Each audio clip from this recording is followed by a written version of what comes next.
Doctor Ahmad Khan. देखिए देखिए, फिर हिंदू समाज आ गया। हिंदू समाज मुस्लिम समाज क्या है? मैं तो कह रहा हूं कि ये जो कांड, ये जो हुआ है, ये निंदनीय है। अब भाई बस सुन लीजिए ना, हम ये जो हत्या हुई है वो निंदनीय है। क्या करें बताइए, बताइए क्या करें? इस्लाम, मैं कोई मुफ्ती हूँ? विनोद जी अभी, अरे भाई मैं विनोद जी फतवा वाला उनको आदमी सुन नहीं लेंगे हूँ भाई। विनोद जी अब देखिए, आप सुन लीजिए। उनको सुन लीजिए एक बार। हाँ मैं शादाब आपके पास ही आऊंगा इसके बाद। हाँ, मैं पहले से कह रहा हूं कि किसी की भी हत्या हो, वो हत्या जो निंदनीय है, नहीं होना चाहिए। अब क्यों हो रही है आज? किसी की भी इंसान की, किसी इंसान की, किसी इंसान की, किसी इंसान की, किसी इंसान की, हिंदू हो, मुसलमान हो, क्रिश्चियन हो, सिख हो, ईसाई हो, कोई हो, हिंदू हो, मुसलमान हो, सिख हो, ईसाई हो, एक जात बिरादरी के लिए ये देश नहीं बना है। ये सारे हिंदुओं ने, सारे मुसलमानों ने, सारे सिखों ने आजादी की लड़ाई में हिस्सा लिया है और उन्होंने देश को आजाद कराया है। और ये हिंदू महासभा हो चाहे आरएसएस के लोग हो, देश की आजादी की लड़ाई में हिस्सा नहीं लिए। और ये आप बात कर रहे हैं हिंदू, आप दोनों की ही बातें लगभग आ गई। मैं लौटूंगा आप दोनों के पास ही लौटूंगा, क्योंकि ऐसे लगातार सब भी बोलेंगे तो किसी की भी बात नहीं आएगी। लेकिन शादाब खान, क्या काबिले तारीफ काम नहीं है कि एक अपराधी जो भागा भागा फिर रहा था उसका पुलिस एनकाउंटर कर दे? परिस्थिति ऐसे बन जाती, एनकाउंटर हो जाता। अपराधी मारा तो गया ना, परिवार कह रहा है, स्वीकार कर रहा है कि हाँ न्याय है। थोड़ा सा अधूरा है क्योंकि बाकी आरोपियों को भी होने चाहिए, लेकिन ये तो कम से कम मारा गया मुख्य आरोपी। इस सबसे पहले दिल्ली में अरबाज की हत्या सौरभ ने की और सूर्य की हत्या असद ने की। हम दोनों घटनाओं की निंदा करते हैं, हम परिवार के प्रति संवेदना प्रकट करते हैं। लेकिन पैरा रेसलर कार्तिक त्यागी हिंदू है, उसकी भी हत्या हुई, एनकाउंटर नहीं हुआ।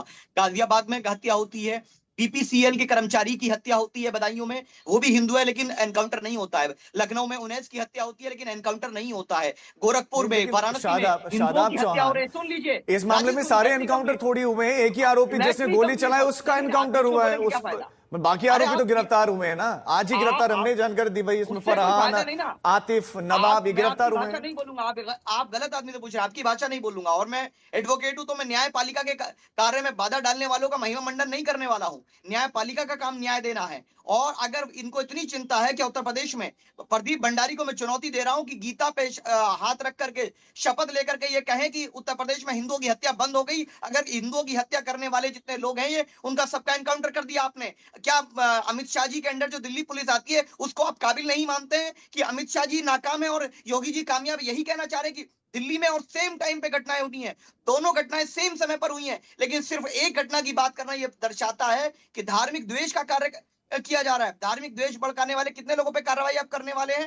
प्रदीप भंडारी जी बताएं कि उत्तर प्रदेश के अंदर जंगल राज घुंघरू पहनकर नंगा नाच कर रहा है और ये तमाशा देख रहे हैं। वो कार्तिक त्यागी इनको हिंदू नजर नहीं आता है, इनको बीपीसीएल के कर्मचारी मिश्रा जी हिंदू नजर नहीं आते हैं, बिल्डर नजर नहीं आता है लखनऊ का, वो हिंदू नहीं है। इनके लिए समस्या यह है कि जब अपराधी इनके राजनीतिक लाभ मिलेगा जिसका, उस पर ये कार्रवाई करके नौटंकी करेंगे। और मैं कभी भी न्याय का प्रतीक इस चीज को नहीं मानता। न्याय करने का काम न्यायपालिका का है। जो व्यक्ति न्यायपालिका को नहीं मानता है वो व्यक्ति संविधान विरोधी है और संविधान विरोधी कोई भी कार्य होगा प्रदीप भंडारी, मतलब सीधा सीधा आरोप है कि आप धर्म देखकर एनकाउंटर करते हैं। उन्होंने दूसरे जगहों का उदाहरण दिया, वहां क्यों नहीं एनकाउंटर हुए, यही एनकाउंटर क्यों हुआ? क्योंकि आप धर्म देखते हैं एनकाउंटर करते समय।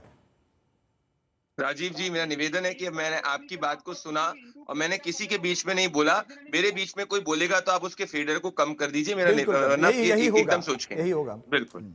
पॉइंट नंबर 1 इन्होंने कहा, भाई अगर धर्म देखकर दिया होता तो बाकी भी को अक्यूज तो मुसलमान ही है ना, तो बाकी का भी एनकाउंटर हो जाता। सिर्फ मेन एक्यूज का ही एनकाउंटर इसीलिए हुआ क्योंकि मेन एक्यूज ने जाके पुलिस के ऊपर जो है गोली चलाने का प्रयास किया। और ये तो 43(3) ऑफ बीएनएस कहता ही है कि अगर कोई पुलिस के ऊपर कार्रवाई करेगा तो पुलिस अपने सेल्फ डिफेंस के अंदर जो है जवाबी कार्रवाई कर सकती है, जिसके अंदर असद जो है उसकी मृत्यु हो गई और वो एक जिहादी आतंकवाद, एक जिहादी था, इसको स्वीकारना होगा। क्योंकि मारने के पहले सूर्या को उसने पूछा था तुमने क्या कभी बकरा काटते हुए देखा है? उसने बोला नहीं देखा। देखो आओ दिखाता हूं, उसके बाद जाके इसकी मृत्यु हुई। दूसरी बात, इनको हिंदू मुसलमान जब भी भी हिंदू मरता है तभी क्यों दिखता है? जब अखलाक की मृत्यु हुई थी तब जाके तो ये नहीं कह रहे थे अरे मुसलमान, तब अखलाक अखलाक मुसलमान मुसलमान इस तरीके की बात कर रहे थे। तो हिंदू मुसलमान करने वाले तो ये लोग हैं। क्या आप उत्तर प्रदेश के अंदर ये शासन चाहते हैं जिसके अंदर मुख्तार अंसारी, जिसके अंदर ये अतीक अहमद जैसे ये खुकार आतंकवादी जिन्होंने गरीबों की, दलितों की मृत्यु करी, उनको सरकार के अंदर क्या मंत्री बना दिया जाए क्या?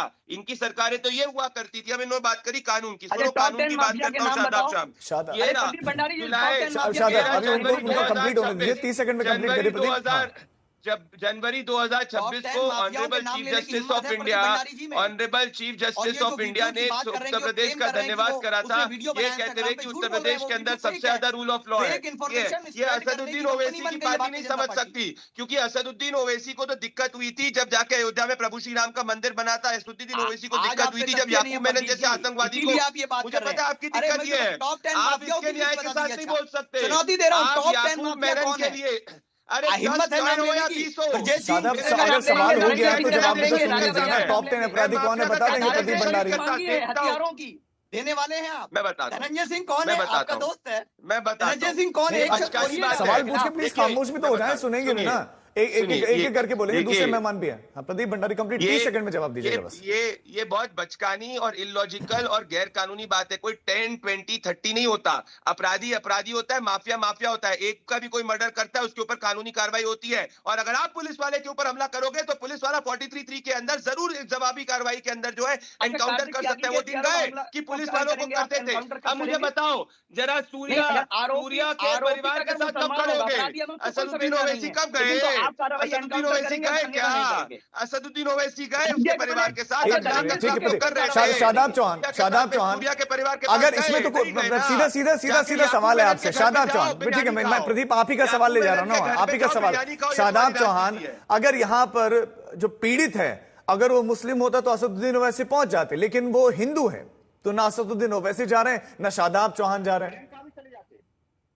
अच्छा, मेरे जाना महत्वपूर्ण है या न्यायपालिका के माध्यम से न्याय की मांग करना महत्वपूर्ण है?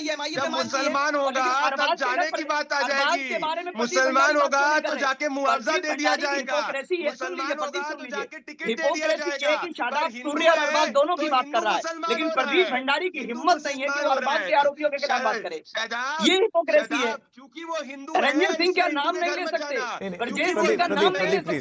प्रदीप अब उनको 30 सेकंड में कंप्लीट करें, फिर ईशान में लौट रहा हूं आपके पास। मैंने देखी आपके पास भी आऊंगा। 30 सेकंड में शादाब। हाँ, मैं प्रदीप भंडारी जी से कह रहा हूं कि शादाब तो सूर्य के न्याय के लिए भी खड़ा है और अरबाज दिल्ली के वाले के लिए भी न्याय के लिए खड़ा है, लेकिन आपके अंदर हिम्मत नहीं है कि अरबाज के घर आपका कोई नेता जाए। आपकी हिम्मत नहीं, आपकी हिपोक्रेसी है। आप धनंजय सिंह के खिलाफ नहीं बोल सकते, आप ब्रजेश सिंह के खिलाफ नहीं बोल सकते, टॉप 10 माफियाओं की सूची नहीं बता सकते। ठीक है, ये बात आप फिर रिपीट कर रहे हैं बातें, ये वाले पॉइंट आप कह चुके हैं। ठीक है, मैं देख रहा हूँ, मैं विनोद जी आपके पास भी लौटूंगा, लेकिन विक्रम सर, मैं विक्रम जी के पास जाना चाह रहा हूँ। आप उनको थोड़ा सा उनको भी सुने। विक्रम सर, मतलब क्या पुलिस के लिए बहुत मुश्किल समय है कि वो बेचारी करी तो करे क्या? एनकाउंटर होता है तो सवाल, एनकाउंटर नहीं होता है अपराधी फरार रहता है तो सवाल।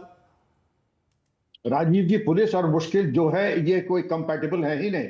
जहां पुलिस है वहां मुश्किलात नहीं है, और मुश्किलात से जीतना, उसको रौंद के आगे बढ़ना, ये पुलिस का काम और धर्म।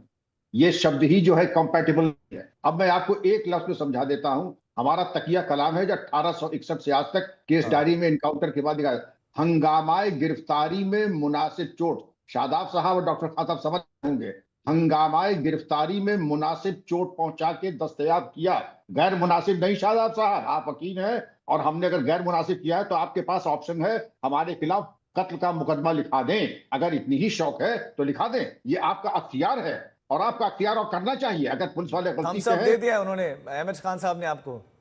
अहमद खान साहब तो मेरे भाई हैं, वो ना इत्तेफाकी कैसे करेंगे? इसीलिए मैं चाहता था तशरीफ फरमा रहे हैं, हम सबकी सरपरस्ती फरमाएं।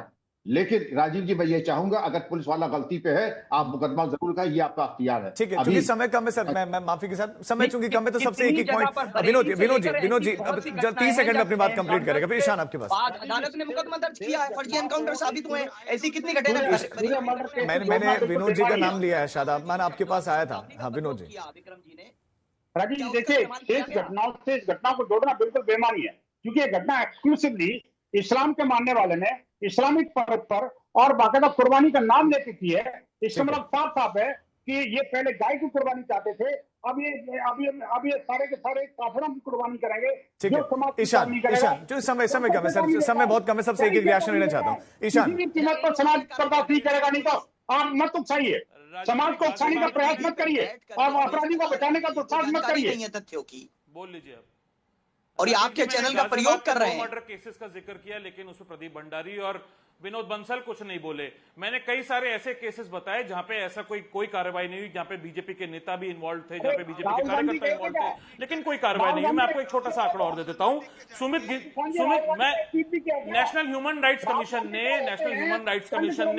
अरे भैया शांत हो जाइए। नेशनल ह्यूमन राइट्स कमीशन ने 4 ऐसे एनकाउंटर मैं आपको बताता हूं 2017 के बाद से, जिनमें सुओ मोटो ईशान प्लीज 20 सेकंड में, विनोद जी प्लीज समय बहुत कम है, बाकी सबका फिगर डाउन करें। का मर्डर हुआ नोएडा में, इरशाद अहमद का मर्डर हुआ मुजफ्फरनगर में, ठीक है, और जालौन में एक मर्डर हुआ। वहां पर नेशनल ह्यूमन राइट्स कमीशन ने सुओ मोटो कॉग्निजेंस लेके, जहां पे ये गलत तरीके से एनकाउंटर किया गया। प्रदीप लास्ट में आपके पास आऊंगा, सवाल आपकी तरफ से। डॉक्टर अहमद खान, आप क्या ऐड करना चाह रहे हैं आखिर में? काम किया डीजीपी को और चीफ सेक्रेटरी को।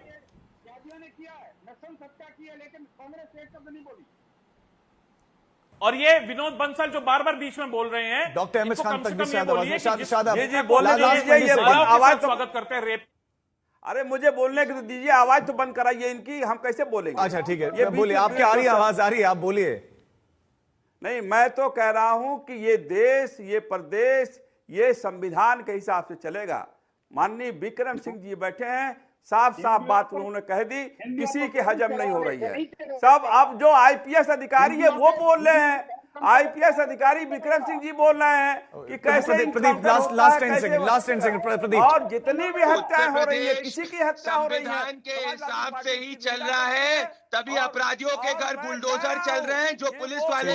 मुझे माफी के साथ आप सबको रोकना पड़ेगा क्योंकि समय इतनी ही इजाजत दे रहा है, लेकिन उत्तर प्रदेश में एनकाउंटर पर एक तरफ पीठ थपथपाई जा रही है, इसे उपलब्धि बताया जा रहा है, लेकिन दूसरी तरफ से सवाल भी हैं जो खत्म नहीं हो रहा है।